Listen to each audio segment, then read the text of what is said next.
Bem-vindos à Rede São Paulo Saudável e mais um programa Saúde em Questão. Um programa que é feito por vocês, para vocês, nossos colaboradores, trabalhadores da saúde, que estão aí atendendo a nossa população. E hoje nós vamos tratar de um assunto chamado laqueadura, que é um dos métodos definitivos e de planejamento familiar. E para conversar sobre o assunto, nós trouxemos aqui, convidamos o Dr. Marcelo Pires Henrique, que é médico ginecologista do Serviço de Vida e Endoscopia do Hospital Municipal e Maternidade Escola Vila Nova Cachoeirinha, que eu tive o prazer de trabalharmos juntos numa época da formação dele como residente. E por isso, Marcelo, eu já trato direto para você, passo para você contar um pouquinho quem é, afinal, o Dr. Marcelo, que chegou lá em 2002 e quais foram as suas expectativas, né, na sua chegada lá naquela instituição como residente. Ok, obrigado pelo convite, Dr. Paulo, um prazer estar aqui com o senhor. Eu fiz faculdade em Teresópolis, no Rio de Janeiro, e prestei o concurso de residência médica aqui em São Paulo e passei no Cachoeirinha. A expectativa era enorme, porque a fama do Cachoeirinha chega até o Rio de Janeiro, como uma maternidade de alto padrão e de gestação de alto risco. E o que fez você, dentro da sua trajetória, né, caminhou então para uma área um pouco mais especializada dentro da área da ginecologia, que hoje é uma área de atuação? Isso foi natural na sua formação? Isso foi a própria Cachoeirinha que te levou a isso, a sua curiosidade pela videolaparoscopia e tudo mais? Porque a videolaparoscopia não faz só laqueadura, não, né? Ela é uma área de atuação hoje importante dentro da área ginecológica. Então conta um pouquinho disso pra gente. Então, chegando no Cachoeirinha, comecei a fazer residência e lá dentro do programa de residência tem o serviço de endoscopia ginecológica. O serviço de endoscopia ginecológica, além da videolaparoscopia, também tem a esteroscopia, que é a endoscopia do útero. Uhum. E acabei gostando bastante e prestei concurso, passei e fui para o Cachoeirinha. O seu concurso foi em 2004. 2004. E lá você está até hoje. Até hoje. Você recomenda, então, uma residência dentro do quadro da municipalidade, né, na área ginecológica? Você diria que a Cachoeirinha ela tem crescido no atendimento, principalmente na área ginecológica, quer dizer, além da parte da maternidade, que é amplamente conhecida, né, como é que está a Cachoeirinha no aspecto ginecológico, no atendimento à mulher na ginecologia? Está indo muito bem. Eu indico fortemente fazer residência lá. A parte de ginecologia é bem ampla, a gente tem endoscopia, que não é em todo lugar que tem. Inclusive agora a gente tem R4 de endoscopia. De masto também tem R4, prova aberta. É bem bacana. Bom, eu fico feliz de poder trazer o Marcelo, principalmente para que a gente divida isso com todos os colegas que estão nos assistindo, né? A gente sabe a maternidade Cachoeirinha como uma referência de maternidade com o seu serviço ginecológico aberto e no atendimento à população, sempre referenciada pelas unidades básicas de saúde ali naquela região, na região da Zona Norte. Mas o assunto hoje a ser tratado aqui é um dos métodos definitivos, e entre eles a laqueadura. A laqueadura, que não é um método novo, a gente sabe, mas que tem hoje, são regras para que a pessoa faça. Mas antes eu queria entender um pouquinho mais, para a gente passar para as pessoas que estão nos assistindo hoje, demonstrar um desenho aqui, um esquema, para você mostrar a anatomia feminina primeiro, tá certo? E depois a gente falar sobre aonde ocorre a laqueadura e o que é a laqueadura. Ok. Bom, aqui nesse quadro, então... Você pode ir. Sim. Vagina, colo do útero, aqui o útero propriamente dito, trompas e ovário. Então, para haver a fecundação, o que precisa? O espermatozoide que vem pela vagina e pelo corpo do útero, encontrar o óvulo que vai sair do ovário e pela trompa, através do peristaltismo, encontrar espermatozoide mais ou menos por aqui, haver a fecundação e depois nidar no útero. Existe somente a laqueadura como método definitivo? A gente está falando que é um dos. Quais seriam os outros métodos? Além do homem, nós temos a vasectomia, tá certo? Mas na mulher, existe um outro método hoje que tem sido preconizado para colocar, é o método definitivo também? Aquele produto que parece uma onde seria, onde ficaria isso? Isso. O único método aprovado em lei para esterilização para não ter filho é a laqueadura. Só que existem vários métodos de laqueadura. Você pode fazer a laqueadura por via abdominal ou por via vaginal esteroscópica. Através do endoscópio você entra pela vagina, pelo colo do útero e coloca um dispositivo de titânio e de PET, de plástico, que causa uma reação inflamatória na trompa e que também causa uma barreira do encontro do espermatozoide com o óvulo. Agora, a laqueadura que nós estamos falando, ela não é este método que a gente está trazendo aqui. É um método de interrupção. E como é que é feito esse método? Acho que a gente tem um outro dispositivo que a gente pode mostrar aqui e você pode explicar um pouquinho. Sim. A laqueadura, então, é um método de barreira. A gente impede que o espermatozoide se encontre com o óvulo. Então, o Pomeroy indicou uma técnica onde na região ampular da trompa a gente faz um corte com uma ligadura com fio absorvível. Esse é o método mais usado e que vem sendo mais feito, que é a técnica de Pomeroy e que é por laparotomia. E independe, isso que eu ia perguntar, ela obrigatoriamente é por laparotomia. E na laparoscopia, como que seria feita a técnica? Basicamente é do mesmo jeito. Só que em laparoscopia a gente tem um bisturi que chama bipolar. Então a gente não precisa usar fio. A gente corta e queima. E a trompa fica separada e coagulada pelo... Ou seja, no momento em que você queima aquela região, que é a tuba uterina, automaticamente você acaba separando as tubas, é isso? Exatamente. E aí o óvulo não consegue passar para cá e nem o espermatozoide para o outro lado. Então, causa uma barreira, eles não se encontram. Por que tem tanta falha de laqueadura, ou existe falha na laqueadura? Existe, não é tanto assim, é 1%. 1%. E tem alguma explicação lógica para isso? É porque não conseguiu separar totalmente? É porque houve recanalização espontânea? Isso pode acontecer realmente? Ou pode o médico se enganar e ligar alguma estrutura que não fosse a tuba? Existem alterações anatômicas que possam justificar esse 1%?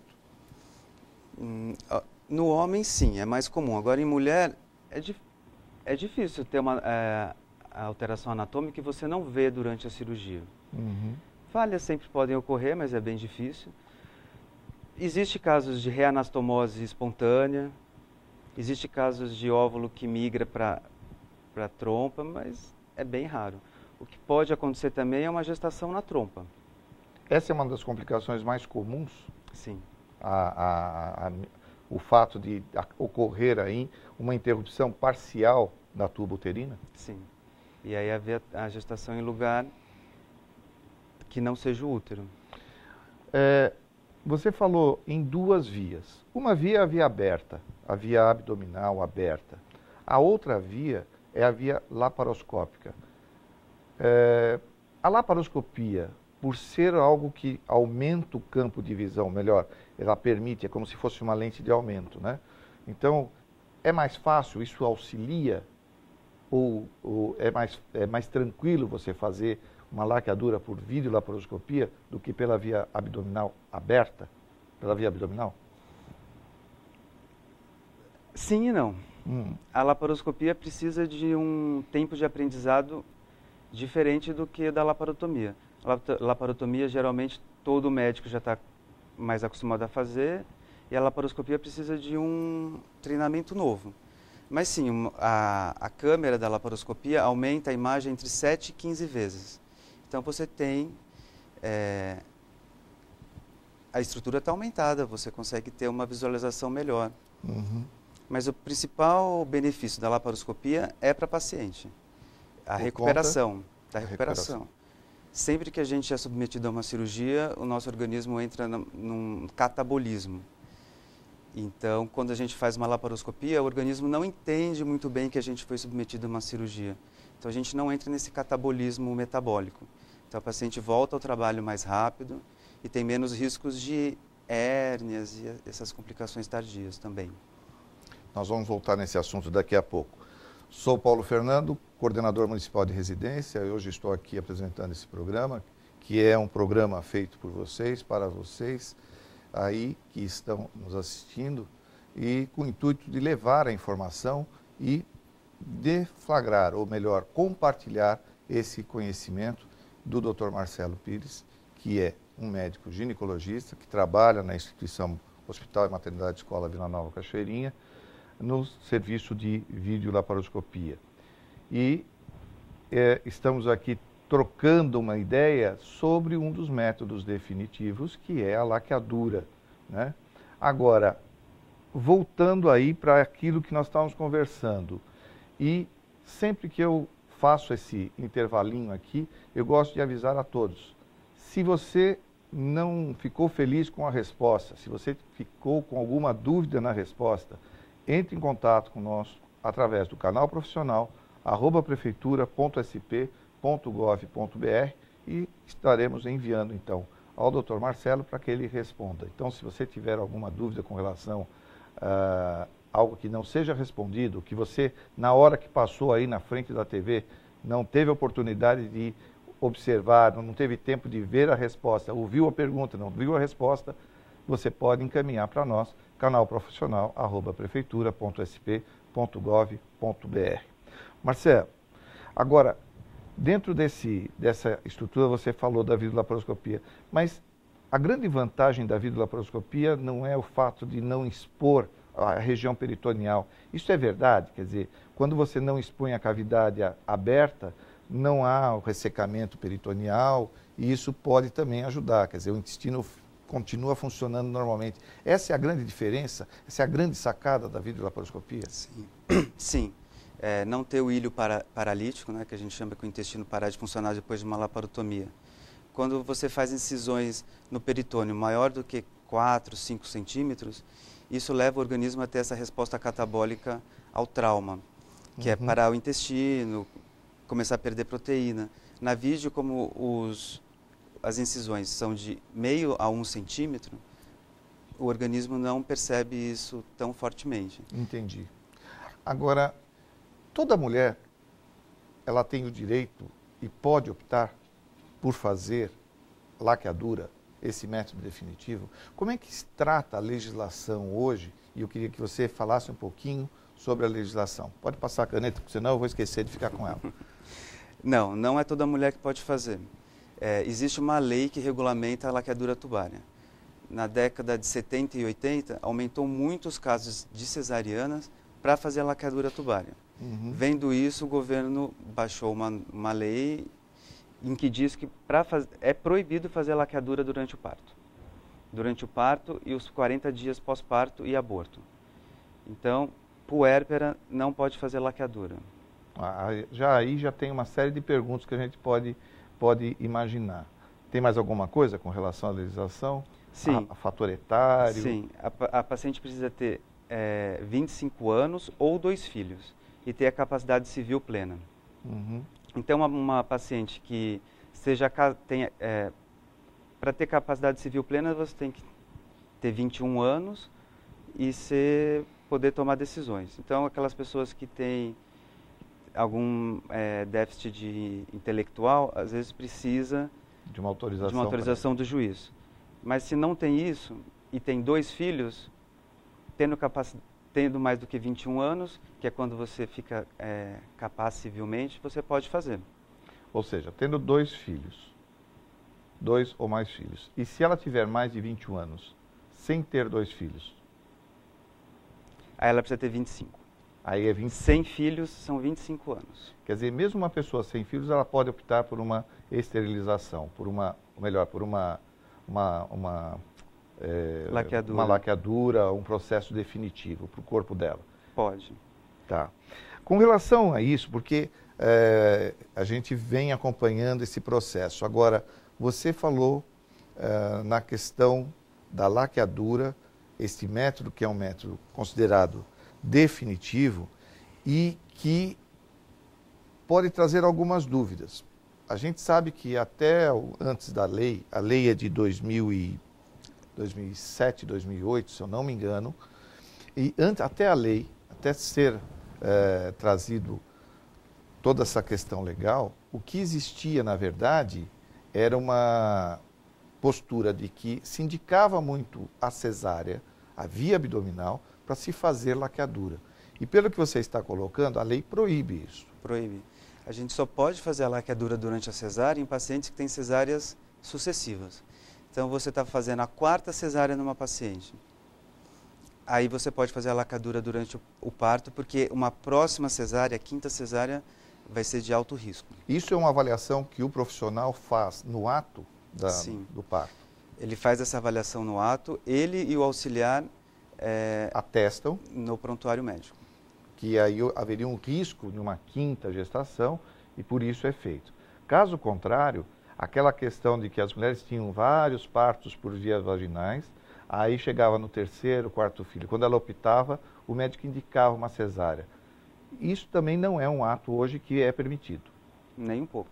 Tá. Nem judicialmente, nem como médico se deve indicar isso. Tá. Agora, se houver uma indicação de cesárea, por exemplo, um parto pélvico, como é que fica a situação? E a paciente optou por fazer. Eu posso fazer no ato ou eu devo aguardar os 40 dias? Precisa aguardar. Quer dizer, pela lei é obrigatório aguardar. Tem algum motivo para isso? Na avaliação profissional sua, quais são os motivos que levariam a esse processo? Por que pensaram nisso? Principalmente para evitar que se faça cesáreas só para fazer a laqueadura. Infelizmente, acabam tendo casos como esse. O paciente vai fazer uma cesárea, já tem 8 filhos, poderia fazer uma laqueadura, mas às vezes, pelo conjunto, algumas... E acredito também que pelo fato de que nesses 40 dias, muita coisa pode mudar para a vida daquela criança, né? Exatamente. Então, existiu a preocupação da preservação tanto do binômio materno-fetal. E aí existe toda essa, vamos dizer, pode haver até discussões sobre o assunto, né? Mas eu acho que é importante a gente frisar que no serviço público municipal isto é seguido de forma clara, rigorosa, mesmo porque é um trabalho multiprofissional no atendimento a essa gestante. Agora, no dia a dia, né, é muito difícil a decisão, e acho que você acompanha isso, porque você faz parte dessa comissão multidisciplinar. Porque muda a vida da mulher depois de uma laqueadura? A laqueadura traz consequências a ela? Pode trazer consequências a ela? Existe o mito de que a laqueadura pode trazer irregularidade menstrual, mas não tem nenhum estudo que prove isso. Uhum. O que geralmente acontece é que a paciente vem tomando anticoncepcional e o anticoncepcional deixa a menstruação muito regular. Aí ela faz a laqueadura, para de tomar o anticoncepcional, a menstruação volta a ser o normal que ela tinha antes, que poderia não ser a cada 28 dias. Então, essa é uma queixa um pouco normal, mas que não está muito relacionada à laqueadura. A principal queixa mesmo, a principal complicação que a gente tem que evitar é o arrependimento. E como é que faz isso? É difícil. A paciente precisa pensar bastante a respeito. Por isso que fazer durante o parto também não é algo bacana. Gestação é um momento de vários conflitos e de vários questionamentos e que não é o melhor momento para se definir por algo definitivo. Então, quando a paciente decide fazer a laqueadura, a lei prevê que ela tem que ter 60 dias de reflexão. Uhum. Durante esse período, ela passa com um psicólogo e reflete se realmente é isso que ela quer. E o que os estudos mostram é que a idade é o principal fator de risco para o arrependimento. Quem faz antes dos 30 anos tem um risco maior de se arrepender. Quer dizer, a mulher, quando tomar uma decisão, ela precisa. E existem casos que o marido se arrepende de ir lá e falar com a mulher para fazer a laqueadura? Existe. Já tive um caso desse. E aí o ideal é que sempre o casal esteja junto para tomar essa decisão. Planejamento familiar, seja laqueadura, anticoncepcional, DIU, é uma decisão do casal. Não é só, essa responsabilidade não é só da mulher, é do casal. Então o marido sempre tem que participar, porque o arrependimento pode ser dos dois. Com relação a aumento de fluxo menstrual, é uma queixa que às vezes no nosso ambulatório a gente percebe também. Tem algum motivo que isso pode gerar? É o motivo da técnica utilizada? Existem várias técnicas de laqueadura descritas, né? Existe alguma que seja a ideal? Eu pediria apenas para a gente colocar, se a Mariane puder colocar novamente o diapositivo aqui para nós, se a gente pode mostrar, existem técnicas que embutem, técnicas que cortam. Qual é a principal complicação numa laqueadura? Bom, a técnica tem que ser individualizada para cada paciente. Não tem uma técnica ideal, tem a técnica ideal para aquela paciente no momento. A que a gente mais faz é a laparoscopia no cachoeirinho, porque a gente tem o laparoscópio, mais a mini laparotomia. A que tem menos, a mais tranquila é a via vaginal endoscópica, que a paciente não precisa de anestesia. Ou seja, ao invés de ser pela via abdominal, você entraria pela via vaginal. Isso. E chegaria como até a tuba uterina? Dá para você mostrar aqui para a gente? Através de um endoscópio, de uma ótica com uma camisa, a gente entra pelo colo do útero. Chegando até aqui, o dispositivo é introduzido por aqui. Mas aí é um dispositivo especial para colocar na tuba uterina. Isso, não é em todo lugar. Tá. A gente pode fazer pela vagina também, para encontrar a tuba aqui pela cavidade abdominal. Mas não é tão corriqueiro? Não é tão corriqueiro porque é mais difícil. Se a paciente tiver cesárea, tem que ser bem individualizado. Agora, existe uma veia e artéria que passam por aqui. Elas têm alguma importância? Você conhece algum trabalho falando alguma coisa de importância com relação a aumento de vascularização, aumento de fluxo, e que isso deve ser evitado no momento da laqueadura? Sim. Aqui existe um ligamento, né, entre a trompa e o ovário. A gente tem que sempre tentar pegar só a trompa, porque pode haver um vasinho que está irrigando o ovário e você... E isso pode ser consequência de um aumento de fluxo menstrual? Ou de irregularidade menstrual? Pode, mas os estudos não corroboram isso. A laqueadura é uma coisa muito específica, né? A gente percebe que tem que ter, não é só chegar lá e ligar, não é só tirar a tuba uterina, né? Então acho que isso gera que as pessoas entendam que, apesar de um procedimento bastante simples, tem uma série de processos que precisam ser discutidos com o paciente antes, né? Vocês fazem esse consentimento informado com a família com relação à laqueadura também? Sim. Então, a lei diz isso, né? A paciente precisa ter capacidade civil plena, 25 anos ou 2 filhos.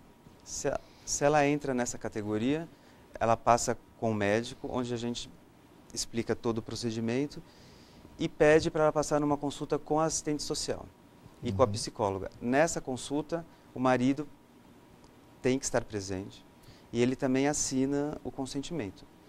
Então, é uma decisão do casal. Caso a mulher seja solteira, aí é só da mulher. Nós falamos em métodos definitivos. Agora, e se houver o arrependimento, né? No passado, eu me coloco, no passado, existia técnicas de recanalização, não é isso? Isso. Como é que vocês estão vendo hoje este processo? E se houver um arrependimento da esposa, da mulher, que foi submetida a uma laqueadura, aos seus 25 anos de idade, com ou sem filhos, já que a lei permite isso, né? Foi feito todo um trabalho, explicado, teve acesso a assistente social, psicólogas, tudo mais, mas ela se arrependeu. E aí? Qual é a melhor forma de orientar essa paciente? Recanalização não é a melhor forma. 30% dos casos de recanalização há a recanalização, mas isso não quer dizer que ela vai engravidar. Então, 30% a trompa volta a ser pérvia. mas não que ela vá engravidar. Então, o melhor método hoje é a fertilização in vitro. Então, a fertilização in vitro seria a forma melhor para a indicação para essa mulher que se arrependeu? Sim, menos complicações, porque ela não vai precisar ser operada de novo. Fertilização in vitro tem repercussões, né? Você vai ter que estimular e tal. Mas é melhor do que ser submetido a um novo procedimento cirúrgico que parece não ser efetivo. Ainda bem que eu falei que era no passado, né? Porque a gente coloca as coisas aqui, a gente precisa deixar bem claro. São momentos vividos, porque houve um momento na minha vida em que a videolaparoscopia foi testada exatamente para fazer recanalização tubária, que era um método menos agressivo, e aí se usava um fio, para fazer um fio moderníssimo na época, né? Nós estamos falando da década de 80, então moderníssimo, que se trazia e fazia de uma forma menos agressiva, permitindo uma chance de recanalização, e foi defesa de mestrados e doutorados por aí. Mas enfim, Marcelo, eu queria que você, como é que as pessoas podem chegar lá? Eu chego lá no PS da Cachoeirinha e peço para fazer laqueadura? É assim que funciona o nosso serviço? Não. O serviço do município tem referência e contra-referência. Se você tem intenção de fazer uma laqueadura, onde você precisa ir é ao posto. No posto vai ser feito toda essa orientação médica, feito esses termos de consentimento, e aí vai para o Cachoeirinha, basicamente quase tudo pronto. E aí, chegando lá, vocês ainda têm uma entrevista, reavaliam a paciente? Sim. E aí? E aí a agenda precisa ter esses 60 dias de reflexão. Tá. E aí a gente vê qual que é o melhor método para a paciente. E esse agendamento hoje está em quanto tempo? Vocês acreditam? No máximo 2 meses. Muito bem. Nós estamos aqui caminhando, encerrando mais um programa Saúde em Questão. Esse programa que é sempre desenhado para que leve a informação a vocês que estão aí e aguardando o retorno de vocês com o seu questionamento, que nós vamos encaminhar então ao Dr. Marcelo através do canal profissional @prefeitura.sp.gov.br. Hoje nós tratamos aqui de um assunto que é sobre um método definitivo de planejamento familiar, a laqueadura. Eu quero agradecer muito ao Marcelo pela disponibilidade de estar aqui conosco, de ter vindo aqui, dar esta abordagem, saber que hoje existe uma legislação que rege a questão deste método definitivo, isso que é importante. Importante também saber que não é porque é feito na Cachoeirinha, as pessoas têm acesso direto lá, tem todo um processo referenciado através das unidades básicas de saúde e que são encaminhados, então, às pacientes que desejam participar ou fazer este método definitivo, tem que procurar a sua unidade básica de saúde regional e será, então, encaminhada para esse setor. Quero que você faça a sua despedida final, fique à vontade, pode falar aqui com aquela câmera lá. Bom, muito obrigado pela oportunidade, Dr. Paulo, de fazer esses esclarecimentos. Qualquer dúvida, o serviço de endoscopia e eu estamos à disposição. É um grande prazer estar com o senhor novamente. Imagina, o senhor está no céu, a gente já passou dessa fase. Marcelo, eu que te agradeço, tá bom? Para vocês que ficamos por aqui mais um programa Saúde em Questão e nos vemos na próxima semana. Até mais.